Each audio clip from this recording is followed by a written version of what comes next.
વિવાદો વચ્ચે રાજકોટમાં ભાજપ ઉમેદવાર પરસોત્તમ રૂપાલા પ્રચારમાં વ્યસ્ત છે। ગઈકાલે માધાપર ચોકડી પર રૂપાલાના સમર્થનમાં બાઇક રેલી યોજાઈ હતી, જેમાં રૂપાલાએ બાઇક ચલાવ્યું તો પાછળ પૂર્વ મુખ્યમંત્રી વિજય રૂપાણીએ સવારી કરી।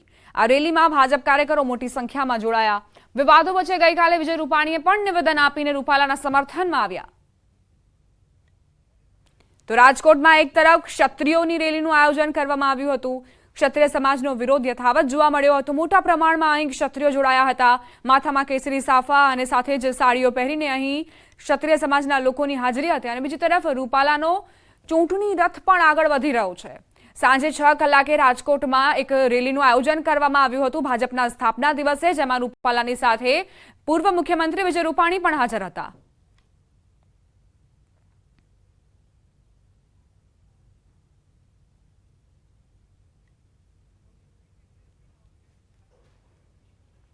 મોટા સમાચાર રૂપાલા વિવાદને લઈને પ્રાપ્ત થઈ રહ્યા છે। ક્ષત્રિય સમાજના વિરોધને શાંત પાડવાના પ્રયાસો યથાવત। ભાજપના ક્ષત્રિય નેતાઓની મહત્વની બેઠક યોજાશે। ક્ષત્રિય સમાજનું આંદોલન ઉગ્ર બનતા બેઠક યોજાશે। ઉમેદવારી પત્ર ભરાતા પહેલા આંદોલન પૂર્ણ થાય તેના પર ચર્ચા થશે। ચર્ચામાં નેતાઓને જવાબદારી સોંપવામાં આવશે। ભાજપ ક્ષત્રિય નેતાઓની બેઠકમાં ગૃહ રાજ્યમંત્રી હર્ષ સંઘવી પણ હાજર રહેશે। મંત્રી નિવાસસ્થાને આ બેઠક મળવાની છે। તો ડેમેજ કંટ્રોલની પ્રક્રિયા વધુ પ્રબળ બનાવવામાં આવશે।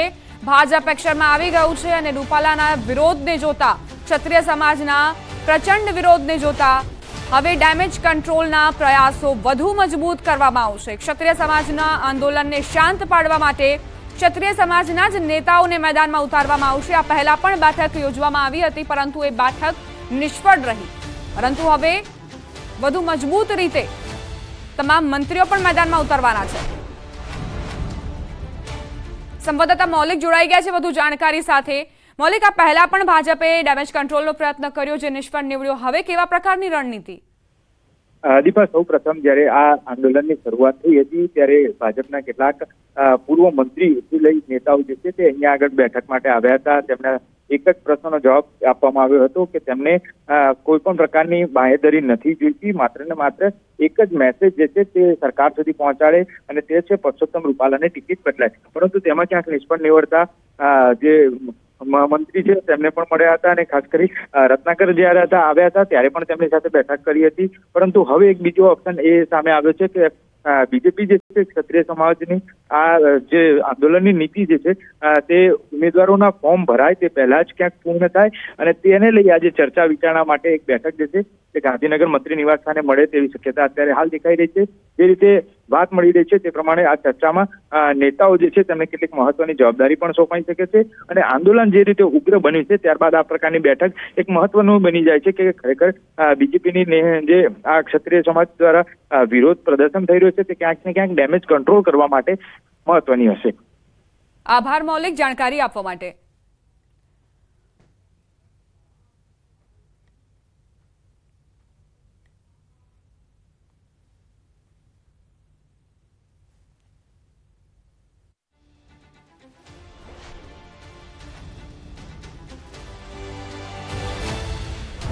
તો ભાજપના ક્ષત્રિય નેતાઓની બેઠક મળવાની છે અને જેમાં હર્ષ સંઘવી પણ, ગૃહ રાજ્યમંત્રી હર્ષ સંઘવી પણ હાજર રહેશે। મંત્રી નિવાસ સ્થાને આ બેઠક મળવાની છે। જે ચર્ચાઓએ જોર પકડ્યું છે તેની ઉપર પણ પૂર્ણવિરામ મૂકવા માટે જ આ બેઠકનું આયોજન કરવામાં આવ્યું છે। બીજી તરફ ક્ષત્રિય સમાજ જે અડગ જોવા મળી રહ્યું છે પોતાની માંગને લઈને, તેને કઈ રીતે કંટ્રોલ કરવો તેના ઉપર ચર્ચા કરાશે। સમાચાર પોરબંદરથી મનસુખ માંડવિયાના વાયરલ વિડીયોના મામલે વધુ જાણકારી। ભાજપે ચૂંટણી અધિકારીને ફરિયાદ કરી। ભાજપની છબી ખરડાવવાનો પ્રયાસ। જૂનો વિડીયો વાયરલ કરાતા જ આ રજૂઆત કરવામાં આવી છે। ચૂંટણી અધિકારી સુધી ભાજપ પહોંચ્યું છે। તેમનું કહેવું છે કે આ જે વિડીયો વાયરલ થયો છે તે ચૂંટણીને ધ્યાનમાં રાખીને કરવામાં આવ્યો છે, જેથી ભાજપની અને મનસુખ માંડવિયાની છબી ખરડાય। આ પ્રકારના મનસૂબાના કારણે જ ભાજપે ચૂંટણી અધિકારીને પોતાની રજૂઆત કરી છે। પક્ષપલટો કરનાર અમરીશ ડેર પર ધાનાણી ખૂબ વરસ્યા। અમરેલીમાં રાત્રિ સભા દરમિયાન ધાનાણીએ કટાક્ષ કર્યો। કોંગ્રેસમાંથી ભાજપમાં જોડાયેલા ડેર પર તેમણે કટાક્ષ કર્યો। ડેર ભોળવાઈ ગયા છે, તમે ન ભોળવાતા। બસમાં રૂમાલ મૂક્યો હતો, ભાઈ પહોંચે તે પહેલા બસ નીકળી ગઈ। 18-19 માં બે વઢિયારાને મેં ધોવારે જોડ્યા હતા, એક તો ભેગો લઈને આવ્યો છું, બીજો વસૂટીનો વિયો ગયો.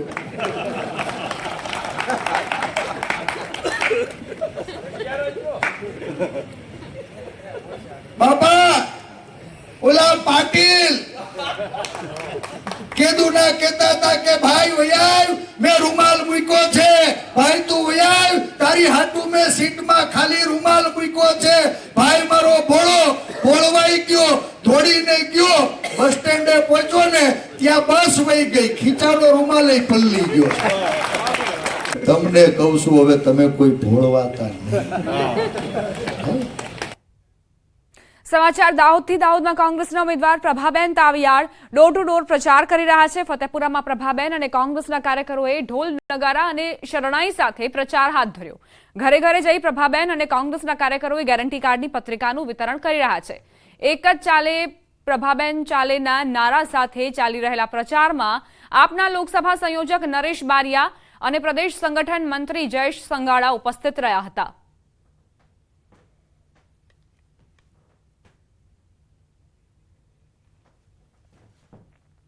ભાવનગરમાં એક દર્દીનું સ્વાઇન ફ્લૂથી મોત થયું છે. અત્યાર સુધી જિલ્લામાં સ્વાઇન ફ્લૂના 54 દર્દીઓ નોંધાયા. થોડા દિવસ અગાઉ શહેરના અકવાડા વિસ્તારના વૃદ્ધ મહિલાનું સ્વાઇન ફ્લૂથી મોત થયું હતું. ગઈકાલે ઘોઘા પંથકના 57 વર્ષીય વૃદ્ધાનું સ્વાઇન ફ્લૂની સારવાર દરમિયાન મૃત્યુ નિપજ્યું. આ સાથે સિઝનમાં સ્વાઇન ફ્લૂના કારણે 2 મહિલાના મોત નિપજ્યા. જિલ્લા આરોગ્ય તંત્ર દ્વારા લોકોને સાવચેત રહેવા અનુરોધ કરાયો છે.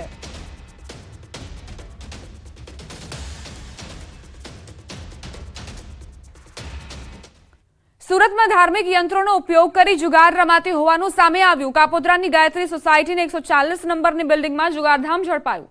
ઓનલાઈન ધાર્મિક યંત્રો બતાવી આરોપીઓ 5 મિનિટમાં જ વિજેતાઓ જાહેર કરી લોકોને રોકાણના 9 ગણા રૂપિયા આપી જુગાર રમાડતા. પોલીસે ધાર્મિક શ્રી યંત્રો અને સિક્કા ઉપરાંત કમ્પ્યુટર સહિતનો મુદ્દામાલ જપ્ત કર્યો. ભગવાનના નામ અને ધાર્મિક યંત્રોનો ઉપયોગ કરી જુગાર રમતા 24 જુગારીઓ પણ ઝડપાયા. પોલીસે 47 યંત્ર કાર્ડ અને 61 સિક્કા સહિત 2,25,552 નો મુદ્દામાલ જપ્ત કર્યો છે.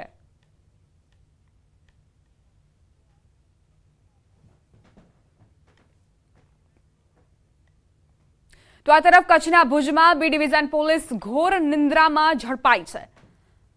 શહેરના સરપટ ગેટ નજીક ચાલતા જુગારધામનો વિડીયો વાયરલ થયો. ધાર્મિક યંત્રોના લકી ડ્રોના નામે અહીં જુગારધામ ચાલતો હોય તેવો વિડીયો વાયરલ થતા પોલીસની કામગીરી પર સવાલ ઉભા થઈ રહ્યા છે.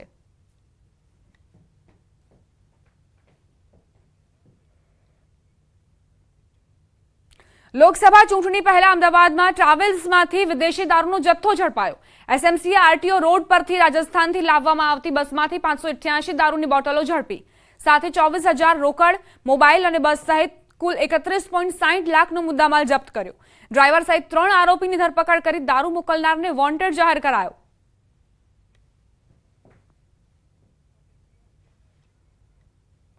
બનાસકાંઠાના ધાનેરાના ખીમત નજીક અકસ્માત સર્જાયો. પેટ્રોલ પંપ પાસે કાર ડિવાઈડર સાથે અથડાતા 2 વ્યક્તિના મોત નિપજ્યા. મૃતક ઉલુવાણાના હોવાનું સામે આવ્યું. પાંથાવાડા પોલીસ ઘટના સ્થળે પહોંચી અને મૃતદેહને પોસ્ટમોર્ટમ માટે ખસેડ્યો.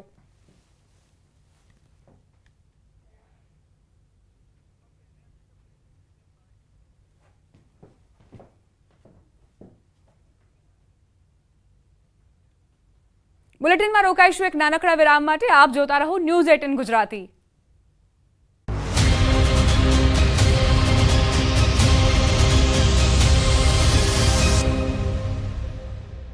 હોટેલ મેનેજમેન્ટ વિથ અમરેલીના સાવરકુંડલામાં પણ સમસ્ત ક્ષત્રિય સમાજ તરફથી પ્રાંત અધિકારીને આવેદનપત્ર અપાયું છે. પરસોત્તમ રૂપાલાની ટિકિટ રદ કરવાની માંગ પર ક્ષત્રિય સમાજ હજુ પણ અડગ છે.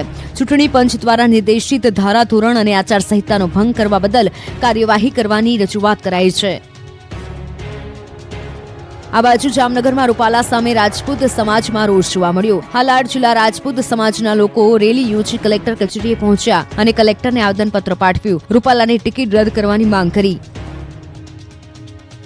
રાજકોટમાં રાજપૂત સમાજની રેલી યોજાવાની છે, જેમાં ભાગ લેવા અલગ અલગ જિલ્લામાંથી રાજપૂત સમાજના લોકો પહોંચી રહ્યા છે. મોરબી રાજપૂત સમાજના અગ્રણીઓ પણ રેલીમાં ભાગ લેવા રવાના થયા. મોરબી કરણી સેના અને રાજપૂત સમાજના અગ્રણીઓ નારા લગાવી એક જ માંગ હોવાની વાત કરી કે રૂપાલાની ટિકિટ રદ કરો. તો ક્ષત્રિય સમાજની મહિલાઓ ગાંધીનગર તરફ કૂચ કરી શકે છે, જેને લઈને ભાજપ કાર્યાલય કમલમમાં ચુસ્ત પોલીસ બંદોબસ્ત ગોઠવાયો છે. કમલમના રસ્તા પર બંને બાજુ બેરિકેડ ગોઠવાયા છે. કોઈ અનિચ્છનીય ઘટના ન બને તે માટે પોલીસ તંત્ર પણ સજ્જ છે. રૂપાલાની ટિકિટ રદ કરવાની માંગ મુદ્દે ચર્ચા કરી. રાજ્યમાં 5 દિવસ ડિસ્કમ્ફર્ટ કન્ડિશનની હવામાન વિભાગની આગાહી. સૌરાષ્ટ્ર કચ્છના દરિયાકાંઠે ભેજ અને ગરમ હવા ફૂંકાશે. હવે ધંધુકામાં રૂપાલાનો વિરોધ. રાજપૂત અને ચુડાસમા સમાજનું સાંજે સંમેલન. તો ઉત્તરાખંડથી અમદાવાદ આવશે રાષ્ટ્રીય જનલોક પાર્ટીના અધ્યક્ષ શેરસિંહ રાણા. કોંગ્રેસનો પેજ હજુ પણ ફસાયેલો. કોંગ્રેસે હજુ 3 બેઠક માટે જાહેર નથી કર્યા ઉમેદવાર. રાજકોટમાં કોંગ્રેસનું કોકડું ગૂંચવાયેલું.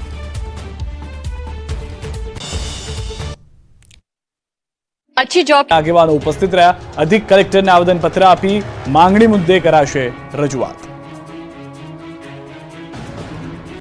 રૂપાલા વિરોધમાં ઠેર ઠેર આંદોલન થઈ રહ્યા છે, ત્યારે દ્વારકામાં પણ રાજપૂત સમાજે એકઠા થઈ આવેદનપત્ર આપ્યું હતું. દ્વારકા પ્રાંત કચેરી આવેદનપત્ર આપી રાજપૂત સમાજે વિરોધ નોંધાવ્યો.